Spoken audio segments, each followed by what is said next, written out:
Bayan, hinikayat ng Metropolitan Manila Development Authority o MMDA ang publiko na gumamit ng pampublikong transportasyon.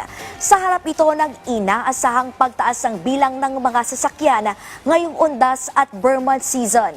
Yan ang ulat ni Denise Osorio. Simula October 25 hanggang November 3, aabot sa 2,400 enforcers ang nakatalaga sa buong Metro Manila, kasama ang no absent, no leave at no day off policy sa mga araw ng October 30, 31 at November 3. Ayon kay MMDA Traffic Operations Head Edison Nebrija, nagsimula na ang clearing operation sa 5 pangunahing sementeryo: Manila North Cemetery, Manila South Cemetery, Loyola Memorial sa Marikina, Bagbag Cemetery sa Quezon City, at San Juan Cemetery. Kasama rito ang Metro Parkway Clearing Group na tutulong sa mga LGU sa paglilinis at pag-aayos ng basura bago at pagkatapos ng undas. May kanya-kanyang traffic rerouting plan at parking area rin ang mga lokal na pamahalaan sa paligid ng mga sementeryo. Kaya paalala ng MMDA, i-check muna ang Facebook o website ng LGU bago bumiyahe dahil karamihan sa mga sementeryo ay bawal na magpapasok ng sasakyan.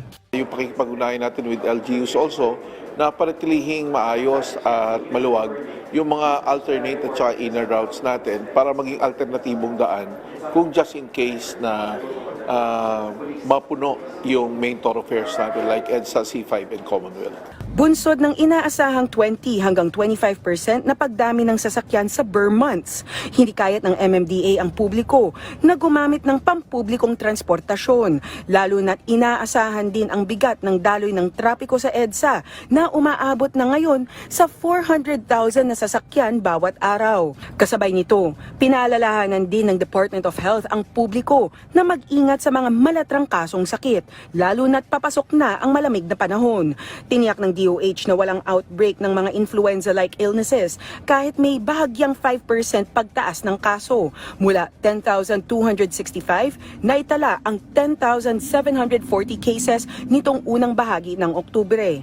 Paliwanag ni DOH Assistant Secretary Albert Domingo, karaniwan ang pagtaas ng malatrang kasong sakit ngayong amihan season at kadalasang tinatamaan ang mga batang may edad na 5 hanggang 14 na taong gulang na nakakaranas ng lagnat, ubo, sipon, at pananakit ng katawan.